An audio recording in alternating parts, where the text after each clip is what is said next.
বাবা আপনারা জানেন ভগবান কৃষ্ণ অরিষ্ঠাসুরকে বধ করেছিল। অরিষ্ঠাসুর মানে একটা গাভীকে বধ করেছিল কৃষ্ণ। আর সেই গাভীটাকে মেরে কৃষ্ণের সমস্ত দেহটা পাপী হয়ে গেল। যখন রাধারানীর কাছে প্রেম চাইতে গেল, রাধারানী বলে উঠলেন অসম্ভব, তুমি হলেন মহাপাপী, তোমাকে আমি স্পর্শ করব না, কারণ তোমার দেহটা পাপে পরিপূর্ণ হয়েছে। করজোর করে আমার গোবিন্দ বললেন রাধে, ওটা তো গরু ছিল না, ওটা গাভী নয়, ওটা ছিল অরিষ্ঠাসুর। আমার কাছে ছলনা করে ওই আমাকে মারবার জন্য গোমাতা রূপ ধারণ করেছে। রাধারানী হেসে বলেছিল বধূ, সে অরিষ্ঠাসুর হোক আর যেই হোক, কিন্তু রূপটা তো ধরেছিল গোমাতা।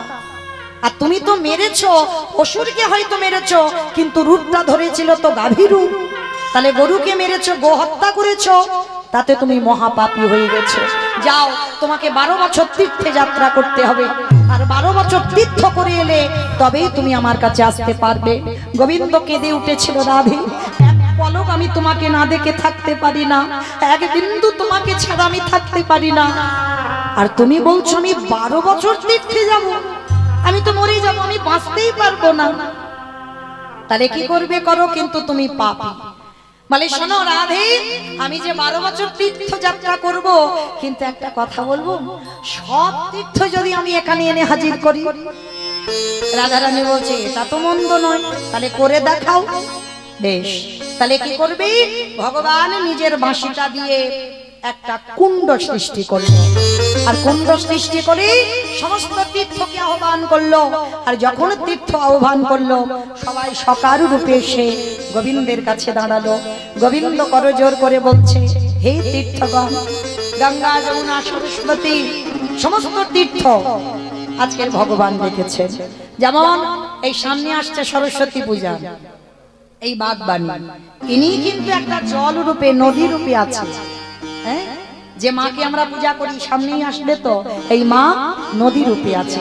কিন্তু এই নদী মানে সরস্বতী নদী এখন তো প্রয়াগে আছে, ত্রিবেণী, এই কুম্ভ মেলা হয়ে গেল, গঙ্গা যমুনা সরস্বতী, কিন্তু ওইখানে গেলে পাবে, কিন্তু আর পাবে না সরস্বতী নদীকে। কেন? এই সরস্বতী নদী গুহর মধ্যে লুকিয়ে পড়েছিল। কেন জানো? যখন এই গ্রন্থের রাজা শ্রীমদ্ ভাগবত গ্রন্থ, এই শ্রীমদ্ ভাগবত গ্রন্থ লিখেছিল গণেশ, মুখে বলেছিল বেদব্যাস, ব্যাসদেব। তা যখন ব্যাসদেব বলছে আর গণেশ লিখছে, এখন যেমন আমি কীর্তনটা মাইকে গাইছি, অনেক আওয়াজ হচ্ছে, সবাই শুনতে পাচ্ছ, কিন্তু যদি এখানে এই মাইক্রোফোনটা না থাকতো, তাহলে কি পিছনে যারা আছে শুনতে পেত না? তো যেখানে বসে গণেশ লিখছে আর ভাগবত বলছে ব্যাসদেব, তার পাশেই ছিল সরস্বতী নদী। তার যখন বলছে আর সরস্বতী নদী এত জোরে আওয়াজ করে বয়ে যাচ্ছে, মানে এত আওয়াজ, সেই আওয়াজে গণেশ অর্ধেক কথা শুনতেই পাচ্ছে না, মানে এত জোরে আওয়াজ করছে সরস্বতী নদী। তখনই রেগে গিয়ে বলেছিল ব্যাসদেব, এত বড় স্পর্ধা, আমি আজকের ভাগবত রচনা করছি, গ্রন্থের রাজা ভাগবত, আর তুই কিনা এমন গম্ভীর স্বরে আওয়াজ করতে যাচ্ছিস যে আমার আওয়াজ শুনতে পাচ্ছে না গণেশ, অর্ধেক তো লিখতে পারবে না, যেগুলো শুনতে পাচ্ছে না সেগুলো তো লিখতে পারবে না। আর গণেশ বলেছিল আমি লেখা শুরু করলে কিন্তু বন্ধ দেব না, তাহলে বন্ধও দিতে পারবে না, আর যেগুলো শুনতে পাচ্ছে না সেগুলো গণেশ লিখতে পারছে না। তখন সরস্বতী নদীকে অভিশাপ দিল যে যা, এই মুহূর্তে তুই পাতালগামী হবে, এই মুহূর্তে তোকে কেউ আর দেখতে পাবে না। সেই বদ্রিকাশ্রম, সেইখানে বেদব্যাসের অভিশাপে পাতালে চলে গেল মা সরস্বতী। পরে আবার আশীর্বাদে ওই সরস্বতী প্রয়াগ তীর্থ, ওইখানে গিয়ে সরস্বতী বিরাজবতী হলো। তাহলে এই যেমন বাগবাণীকে সেবা করবো, সেই বাগবাণী একটা নদী রূপে সৃষ্টি করেছিল, ওটা আবার গঙ্গা মায়ের অভিশাপ। সে যাই হোক, অনেক কাহিনী আছে। এই সরস্বতী আবার গোলকে আমার ভগবান নারায়ণের স্ত্রী হয়েও ছিল, অনেক ঘটনা। যাই হোক, একটু ছোট করে বললাম। তো আজকের এই যে বাগবাণী, সরস্বতী, যমুনা, সবাই, সমস্ত গঙ্গা, সমস্ত তীর্থ, ওই প্রয়াগ, এলাহাবাদ, যত যত আছে সমস্ত তীর্থ এসেছে, সবাই জল হয়ে কুণ্ডের মধ্যে প্রবেশ করেছে। কৃষ্ণ স্নান করেছে। স্নান করে যেই না রাধারানীর কাছে দাঁড়িয়েছে, রাধারানীর সখীরা বলছে, দাঁড়াও, খবরদার, আমার রাধারানীকে স্পর্শ করবে না। গোবিন্দ বলছে, কেন? আমি তো পবিত্র, সমস্ত তীর্থে আমি স্নান করলাম। বলে, না, পবিত্র নও। তোমার তীর্থ এসেছে, কিন্তু তীর্থ এসে কেউ রাধা চরণ স্পর্শ করেনি। কারণ যে তীর্থে তুমি স্নান করেছো তীর্থই পবিত্র নয়, আর যে তীর্থ পবিত্র নয় তাতে তো স্নান করলে তুমি পবিত্র হবে না। তীর্থ পবিত্র তখনই হবে যদি রাধা চরণ পরশ পায়। হাই ভগবান, তাহলে আবার কি হবে? বলে, আবার ডাকো। তাহলে এবার ডেকে রাখবো কোথায়? রাধারানীর হাতের কঙ্কনটা খুলে দিয়ে একটা কুণ্ড সৃষ্টি করলো। আর যখনই কুণ্ড সৃষ্টি করলো, এইবার সমস্ত তীর্থ এসে রাধারানীর চরণ স্পর্শ করলো। আর যখনই রাধারানীর চরণ স্পর্শ করে জল হয়ে গেল, আর রাধা কুণ্ড আর শ্যাম কুণ্ড, মানে রাধারানী যেটা তৈরি করেছে সেটা রাধা কুণ্ড, আর গোবিন্দ যেটা সৃষ্টি করলো শ্যাম কুণ্ড সৃষ্টি হলো। মাঝখান থেকে ছিদ্র করে দিল, দুটো জল এক হয়ে গেল। কিন্তু স্নান করতে হবে রাধা কুণ্ডে। আর রাধা কুণ্ডে কেন? রাধা চরণ ভজন করলে সমস্ত অপরাধ থেকে মুক্ত। সারাদিন যদি কৃষ্ণ বলে কাঁদো হবে না কিছু, একবার রাধা বললে কাঁদলে কোটি কোটি জনমের পাপ থেকে মুক্ত। নিতাই গৌর হরি বল। এত কথা বলার কারণ একটাই, সন্তানের জন্য যদি কেউ প্রার্থনা করেন, চলে যাবে রাধা কুণ্ডে। গভীর রাত্রিতে অষ্টমী তিথি একটা যোগ আছে, প্রতি বৎসর আসে। সেই রাধা কুণ্ডে লাখো লাখো ভক্তরা স্নানে যায়। সেই স্নান করে গভীর রাত্রিতে যে যোগ থাকে, পাঁচিতে পঞ্জিকাতে লেখা থাকে, ওই যোগে স্নান করে আমার রাধারানীর কাছে আঁচল পেতে নয়ন জলে বুক ভাসিয়ে একবার বলো, রাধা, চাকরিওয়ালা সন্তান নয়, ডিগ্রিওয়ালা সন্তান নয়, তোমার চরণে নিবেদন, আমার একটা কৃষ্ণওয়ালা সন্তান। আমার বিশ্বাস, আমি হরিবাসরে দাঁড়িয়ে এত বড় গ্যারান্টি দিয়ে যাই, যদি তোমার ভজন সঠিক হয়, অবশ্যই আমার রাধারানী তোমার মনের বাসনা পূর্ণ করবে, করবে, করবে। আজকের আমরা সবাই পৌঁছে যাব কোথায়? ভক্ত যেখানে জন্ম নিয়েছিল, জায়গাটা হচ্ছে বাবা হুগলি জেলা।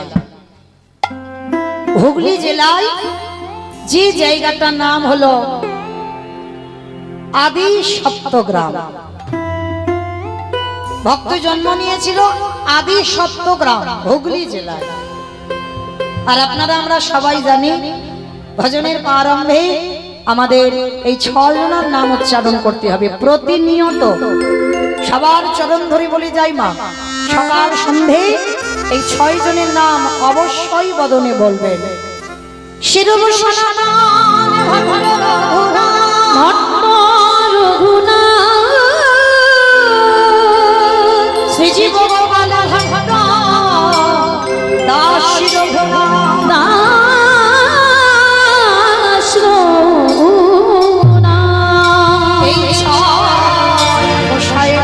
চরণ চরণ বন্দনা, যাহা হইতে বিঘ্ন না অভীষ্ট পুরা, অভীষ্ট পুরা। তাই চরণ ধরে বলে যাই মা, সকাল সন্ধ্যে সমস্ত বিপদ কেটে যাবে এই 6 জনের নাম বদনে উচ্চারণ করবে। কিছু বলেন, কোন মন্ত্র বলেন বা না বলেন। তো আজকের এই 6 জনের মধ্যে একজন, যার নাম রঘুনাথ দাস গোস্বামী। আর এই রঘুনাথ দাস গোস্বামীর জন্মস্থান ছিল হুগলি জেলায় আদি সপ্তগ্রাম। অনেকে জানেন হুগলি জেলায় একটা বিখ্যাত জায়গা আছে, যেটা বাবা তারকেশ্বরের মন্দির। অনেকে গেছেন বা নাম শুনেছেন। শুধু এই তারকেশ্বরের মন্দির নয় বাবা, হুগলি জেলায় বহু বহু জায়গা আছে।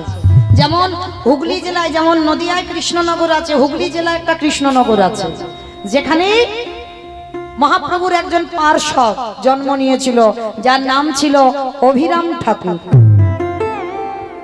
এই অভিরাম ঠাকুরটা কে জানো? ভালো করে শুনে নাও মা। অভিরাম ঠাকুর হচ্ছে শ্রীরাম দাদা, ভগবান কৃষ্ণচন্দ্রের একজন সখা ছিল, যার নাম শ্রীরাম সখা। তো যেদিন ব্রহ্মা গরু চুরি করেছিল, আর গরু বাছুর চুরি করে যখন গুহতে লুকিয়ে রেখেছিল, কৃষ্ণ মনে মনে হেসেছিল, ব্রহ্মা তুমিও আমাকে চিনতে পারলে না, আমার উপরে সন্দেহ করে আমি ভগবান কি না জানবার জন্য তুমি আমার গরু বাছুরগুলো চুরি করলে, আমার বন্ধুদের চুরি করলে। দেখো আমি কি করি। ভগবান নিজে দেহ থেকে হাজার হাজার গো বৎস মানে ধেনুর পাল সৃষ্টি করলো, আবার নিজের দেহ থেকে শ্রীদাম সুদাম দাম বসুদাম সব সৃষ্টি করে যে যার ঘরে পৌঁছে দিল। যেমন ব্রহ্মা গুহাতে লুকিয়ে রেখেছে, গুহাতেই সব আছে, কিন্তু কেউ বুঝতে পারলো না ভগবানের লীলা। ভগবান নিজে গরু বাছুর হয়ে নিজেই ঘরে চলে গেল, নিজে রাখাল হয়ে ঘরে চলে গেল। কিন্তু পরের দিন সকালবেলা কৃষ্ণ দয়াময় সবাইকে ডাক দিয়ে গুহ থেকে বের করেছিল, শুধু একজনের নাম ধরে ডাকেনি, যেটা হলো আমার শ্রীরাম সখা। শ্রীরামকে একবারও নাম ধরে ডাকেনি। শ্রীরামের অভিমান হলো, কৃষ্ণ সবাইকে তুই নাম ধরে ডাকলি, আমাকে ডাকলি না, আর আমাকে যখন ডাকলি না আমি বেরোবো না। যতদিন না তোর আমার কথা মনে পড়বে, আমার সংকল্প রইল, আমার প্রতিজ্ঞা রইল, আমি কোনোদিন এই গুহ থেকে আর বার হব না। ভগবান ভুলে গেল এক ভক্তির কথা, আর যেই না ভুলে গেল মা, বৃন্দাবন শেষ, চলে এলো নবদ্বীপে। মানে দ্বাপর যুগ শেষ হয়ে গেল, কলিযুগ চলে এসেছে। আর যারা যারা বৃন্দাবনে ছিল তারাই তো সব এসেছে।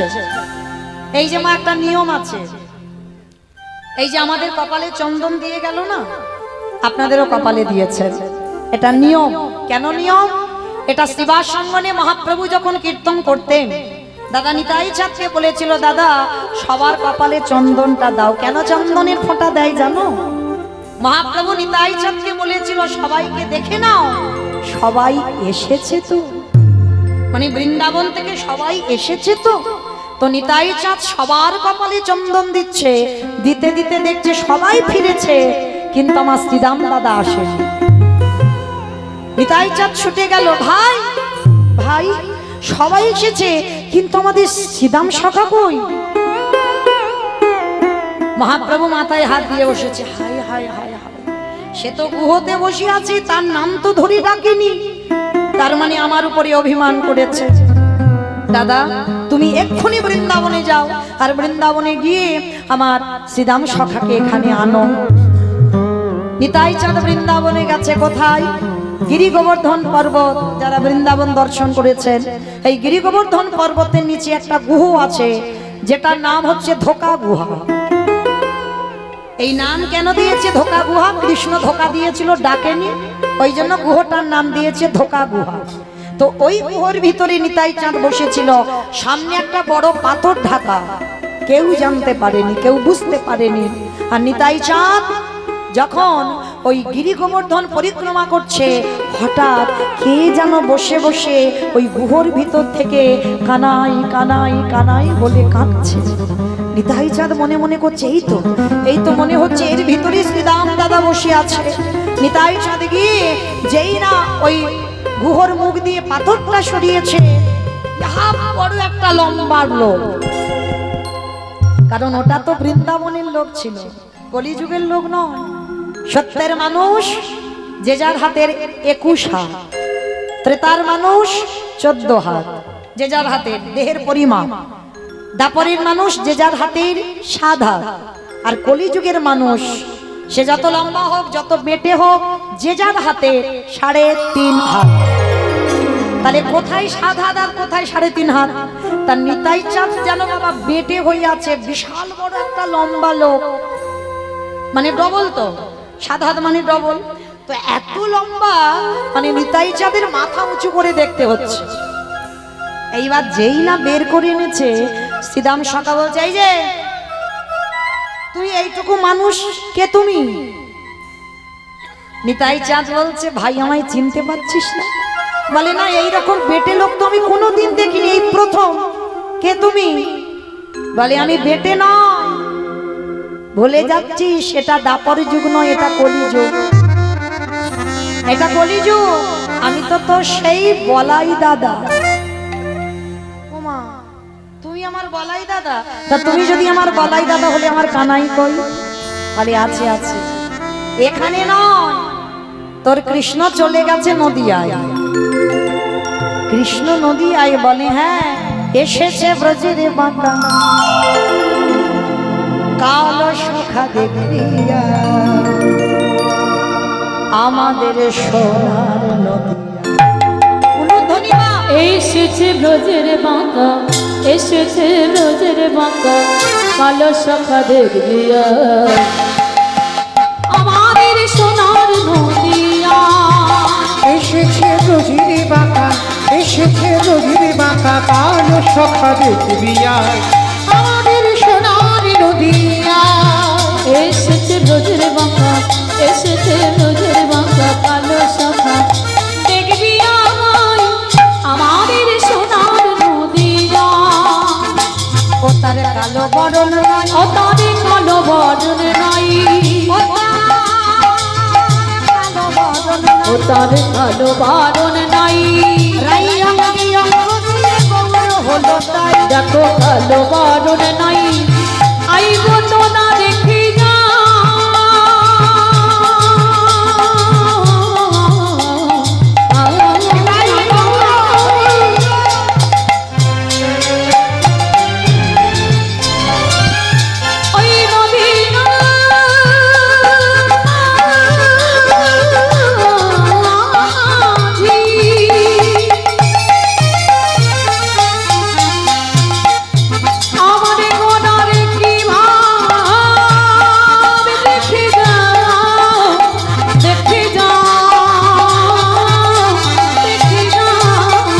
কালো বরণে নাই, কালো বরণ নাই, রাই অঙ্গে অঙ্গ দিয়ে গৌরী হলো তাই। রং ফিরেছে, ঢং ফিরেছে, রং ফিরেছে, ঢং ফিরেছে।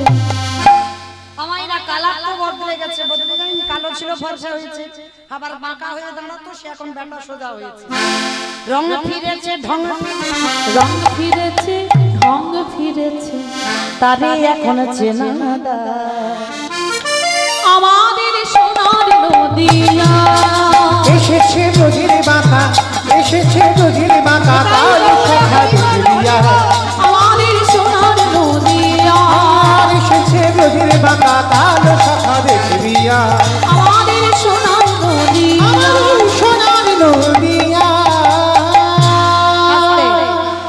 এইবার যেই না বাবা শ্রীরাম সকাল লম্বা, নিতাই চাঁদ বেটে, নিতাই চাঁদকে শ্রীরাম কাঁধে নিয়েছে, আর কাঁধে নিয়ে নিতাই চাঁদ এমন করে চাপ দিয়েছে না, একেবারে 7 হাত থেকে একেবারে 3.5 হাত এমন চেপে ধরেছে। এইবার যেই না এসে দাঁড়িয়েছে, মহাপ্রভু বলছে দেখো এভাবে তো একটা মানুষ আসতে পারে না, পরিবর্তন হতে হবে, তোমাকে নতুন করে জন্ম নিতে হবে। কোথায়? যে জায়গাটা হুগলি জেলায় খানাকুল কৃষ্ণনগর, আর ওই জায়গাতে যারা যাবেন গিয়ে দেখবেন অভিরাম ঠাকুরের শ্রীপাদ আছে, অভিরাম ঠাকুরের সেবিত বিগ্রহ আজও বর্তমান আছে। তাহলে হুগলি জেলার মাটিটা মা বড় ধন্যাতি ধন্য মাটি। 16 গোস্বামীর মধ্যে এক গোস্বামীও জন্ম নিয়েছিল এই হুগলি জেলায়, আদি সপ্তগ্রাম। বাবা ছিল গোবর্ধন দাস, আর জ্যাঠামশাই ছিল হিরণ্য দাস। কিন্তু মাইরা যেমন রামায়ণে রাম লক্ষ্মণ ভরত শত্রুঘ্ন এদের 4 ভাই, মানে রামের কথা বললেই যেন পরে লক্ষ্মণ এসে যায়, মানে এদের এমন ভাই ভাই মিল ছিল। মানে এখনকার দিনে জগতে ভাই ভাই তো নয়, লাটালাটি হবে, মারামারি হবে, খুনোখুনি হবে, পেটাপেটি হবে, পাঁচিল দেওয়া হবে, থানা পুলিশ হবে, এরকম ভাই নয়। ভাই যদি হতে হয় এই রাম লক্ষ্মণ ভরত শত্রুঘ্নের মতো ভাই হয়, লাঠালাঠি নয়, পেটাপেটি নয়। এই হিরণ্য দাস আর গোবর্ধন দাস এরা 2 ভাই ছিল, কিন্তু এদের অতুল সম্পত্তি ছিল। মানে গোটা এক মাসে আয় ছিল বাবা 12 লক্ষ স্বর্ণ মুদ্রা, আর নবাবকে কর দিতে হতো 8 লক্ষ স্বর্ণ মুদ্রা। মানে বড় লোক বলে না বাবা, এদেরকে বলে ধনী। কিন্তু সব ছিল, একটা সুখ ছিল না। কি জানো, ভগবান তো, মনে রেখো মা, সবাইকে সব সুখ দেয় না। ভগবান কাউকে কাউকে, প্রত্যেকটা মানুষ এখানে বলতে পারবে না আমি সর্বসুখী। সর্বসুখী কেউ হবে না। ভগবান কোনো না কোনো জায়গায় তোমাকে এমন ভাবে কষ্ট দিয়ে রাখবে, মৃত্যুর আগের দিন পর্যন্ত সেই কষ্টটা তোমার মাথায় করে বয়ে বেড়াতে হবে।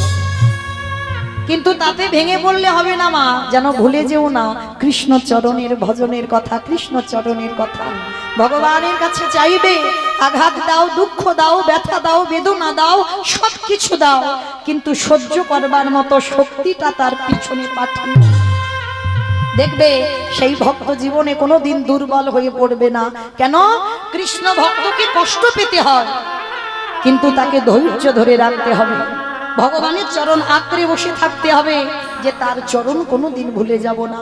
এ দেহটা কৃষ্ণ ভজনের জন্য, এ হাত দুটো কৃষ্ণ সেবার জন্য, এ চরণ ভগবানের কাছে যাবার জন্য, এ জিহ্বা কৃষ্ণ নাম বলবার জন্য, এ কর্ণ কৃষ্ণ নাম শুনবার জন্য, এ নয়ন কৃষ্ণ রূপ দেখবার জন্য। তাহলে ভুলে গেলে হবে না। জড় জগতে এসেছ, কর্ম সবাইকে করতে হবে, কিন্তু কৃষ্ণ চরণ ভুলে নয়। আজকের হিরণ্য দাস আর গোবর্ধন দাস অতুল সম্পত্তির মালিক, কিন্তু ভগবান একটা জায়গায় এমন আঘাত দিয়ে রেখেছে, ওদের মৃত্যুর পর এই সম্পত্তি দেখভাল করবার মতো কেউ নেই। বংশে একটাও সন্তান নেই। আর একটা কথা বলে যাই মা, কেউ যদি সন্তানের জন্য 1000 জায়গায় মানত করে, আমি মৌমিতা হরিবাসরে দাঁড়িয়ে বলে যাচ্ছি, আমি গ্যারান্টি এক জায়গা চলে যাবে। কোথায় জানো? বৃন্দাবনে রাধা কুণ্ডের তীর। কারণ এই রাধা কুণ্ডে, কারণ আমরা মনুষ্য জীবনে সব তীর্থে স্নান করা অসম্ভব, কর্মজীবী তো আমরা, সব তীর্থে স্নান হয় না। সে যে যতই বলুক না কেন আমি সব তীর্থে যাব, হয় না। কিন্তু একটা তীর্থে যদি গিয়ে স্নান করতে পারো, তাহলে তোমার সর্বতীর্থের স্নান হয়ে যাবে। জায়গাটা কোথায়? না রাধা কুণ্ডের তীর। এই জায়গাটায় সব তীর্থ এক জায়গায় আছে। আজকের হিরণ্য দাস আর গোবর্ধন দাস দুই ভাই রাধা কুণ্ডে গিয়ে রাধারানীর কাছে মানত করেছিল, আর মানত করে রাধারানীর কাছে কৃপার বরে একটা সন্তান লাভ করেছিল। আর সেই সন্তানটা রাধারানীর পাঠানো সন্তান। জন্ম দেবার সঙ্গে সঙ্গে সে কৃষ্ণ প্রেম সম্পদ অর্জন করে এসেছে। জন্মাবার পর শুভ দিন, শুভক্ষণ, শুভ লগ্নে সন্তানটার জন্ম হলো। কিন্তু জন্ম নিলে কি হবে গো? ছোটবেলায় থেকে বৈরাগ্য ভাব। মনে রেখো মা, সংসারে থেকে বৈরাগী হওয়া যায়। এই লীলাটা না সবটাই জীব শিক্ষা। রঘুনাথ দাস গোস্বামী জীবনী শুনলেই সে ভজনের পথে এগিয়ে যাবেই যাবে, কোনো ভুল নেই, তাকে আগাতে হবে। এই রঘুনাথ দাসের জীবন তেমন, জন্ম থেকে বৈরাগ্য ভাব। বৈরাগ্য কাকে বলে? সবকিছু ত্যাগ করে দিয়ে বাবা সন্ন্যাসী হয়ে চলে যাওয়া কি বৈরাগ্য বলে? বিষয়েষু অনাসক্ত, মানে বিষয়ের প্রতি কোনো আসক্তি থাকবে না। বিষয় মানে কি বাবা? টাকা পয়সা, জায়গা জমি সম্পত্তি, এইগুলোকে বোঝাচ্ছে না। তাহলে কোন বিষয়কে বোঝালো? তোমার এই যে 10 ইন্দ্রিয়, এই 10 ইন্দ্রিয় যেদিন তোমার বাবা অঙ্গ স্পর্শ থেকে দূরে চলে যাবে। পরশ মানে তোমাকে নারী পরশ করলো কি পুরুষ পরশ করলো, সেটা তুমি অনুভব করতে পারবে না। যেদিন তোমার এই অনুভবটা চলে যাবে, সেদিন তুমি জেনে যাবে তোমার দেহের বৈরাগ্য হয়েছে। এই জিহ্বা রবিবার এলেই যে মাংস ঝোল ভাত খেতে হবে, এইটা থাকবে না। কোন রকমে বাঁচবার জন্য একটু আলু সিদ্ধ অন্ন হলেই চলে যাবে। যেদিন জিহ্বার কোনো লালসা থাকবে না, যে এটা খাবো ওটা খাবো সেটা খাবো, এটা যেদিন থাকবে না, সেদিন তুমি বুঝতে পারবে তোমার জিহ্বার বৈরাগ্য হয়ে গেছে। যেদিন তোমার নয়ন কৃষ্ণ চরণ ছাড়া, সাধুগুরু বৈষ্ণবদের চরণ ছাড়া, ভক্ত সঙ্গ ছাড়া যেদিন তোমার নয়ন আর কিছু খুঁজবে না, সেদিন জানবে তোমার নয়নের বৈরাগ্য হয়ে গেল। এই কর্ণ যত অসৎ কথা বলুক না কেন তোমার কানে আসবে না। কোথায় ভগবানের নাম কীর্তন হচ্ছে, কোথায় ভগবানের গুণানুগুণ কীর্তন হচ্ছে, কোথায় ভাগবত হচ্ছে, যেদিন তোমার কর্ণে বাজবে সেদিন জানবে তোমার কানের বৈরাগ্য হয়ে গেল। যেদিন এই জিহ্বা, যেদিন এই বদন কোনো আন ভাষা বলবে না, কারণ আমরা কলির মানুষ, সারা জীবন কত আবল তাবল বাচাল বলিতে পারো, তাহারই ভিতরে কি একবারও কৃষ্ণ বলিতে নারো। হরি বল, হরি বল, হরি বল। যেদিন তোমার মন সব চিন্তা থেকে দূর, আজকেরই কি খাবো, আজকেরই কেমন আছি, আজকের ভাবনা, কাল কি হবে ওই ভাবনা তোমার মনে আসবে না, মন চিন্তা থেকে দূরীভূত হবে, সেই দিন তুমি জানবে তোমার এই দশেন্দ্রিয়ের বৈরাগ্য হয়ে গেল। সেদিন তুমি সংসারে থেকেও দেহটা সংসারে রেখে তুমি বৈরাগ্য পালন করো। রঘুনাথ দাস জন্ম থেকে তাই বৈরাগ্য ভাব। কোনো বন্ধু বান্ধবের সঙ্গে খেলা ভালো লাগে না, সর্বদা নিরজনে বসে বসে ওই ভগবানের ছবিটা দর্শন করে আর নয়নে জলে কাঁদে। রাধা কৃষ্ণ। মায়েরা, আমরা তো পারলাম না গো সন্তান তৈরি করতে, আমাদের ছেলেপুলেদের একটা মোবাইল হলে যেন ভালো হয়। আর ওই যে কি একটা খেলা উঠেছে না, ফ্রি ফায়ার, ওটাই তো কাল হয়ে গেল। কিন্তু রঘুনাথ ছোটবেলা থেকে ওর একটাই খেলা, রাধা কৃষ্ণ সেবিব।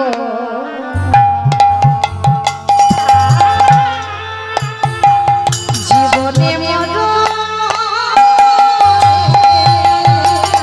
ওই রাধা কৃষ্ণ সেবিব জীবনে মরণে, যে স্থানে লীলা করে। ছোট ছোট রঘুনাথ, যে স্থানে লীলা করে আমার যুগল কৃষ্ণ, যেই স্থানে লীলা করে আমার যুগল কিশোর।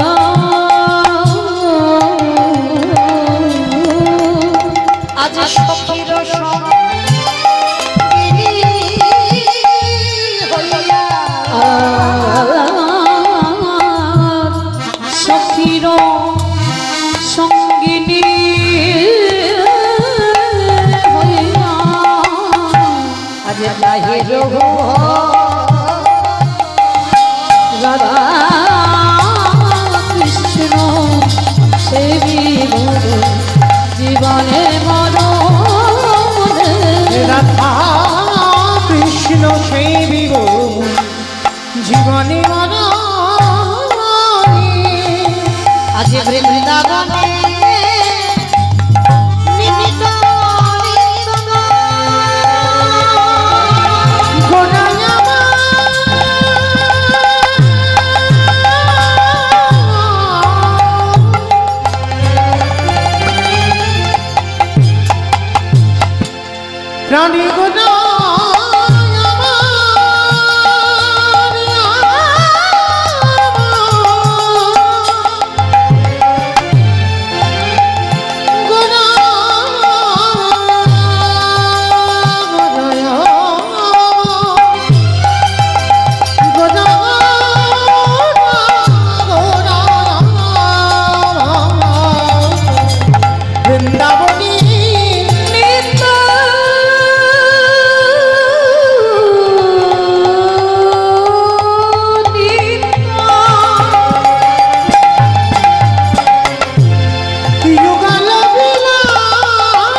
আমি ওই চরণে সবে সব পেলাম